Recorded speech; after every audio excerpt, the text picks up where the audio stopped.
እንግዲህ ይላል ያየኸውን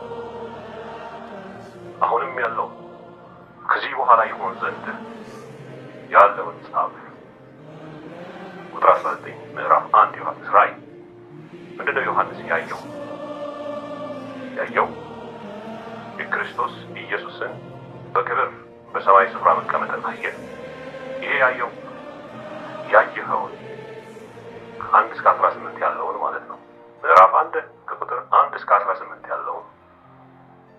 ከዛ በኋላ ደግሞ ከዚህም በኋላ ይሆን ዘንድ ያየኸውን አሁንም ያለውን ይላል።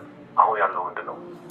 አሁን ያለው ከምዕራፍ 2 መጀመሪያ ሙሉውን እስከ ምዕራፍ 3 መጨረሻ ስለ 7ቱ አብያተ ክርስቲያናት የተጻፈውን ማለት ነው። ስለ 7ቱ አብያተ ክርስቲያናት የመጣውን መልእክት አሁን ያለው የሚለው እሱን ነው። በሶስተኛ ደረጃ ደግሞ ከዚህም በኋላ ይሆን ዘንድ የሚለው ስለ መጨረሻው ዘመን ነው። ቤተክርስቲያን ከተነጠቀች በኋላ የሚሆነውን ከንጥቀት በኋላ የሚሆነውን ነገር ማለት ነው። ስለዚህ ያየኸውን ይላል ቁጥር 19 ራእይ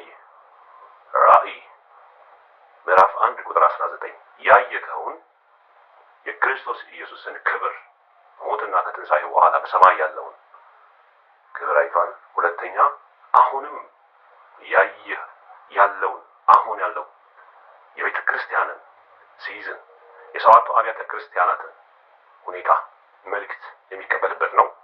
በሶስተኛው ደረጃ ደግሞ ቤተ ክርስቲያን ከተነጥቀት በኋላ ከዚህ በኋላ ያለውን ጻፍ ይለዋል።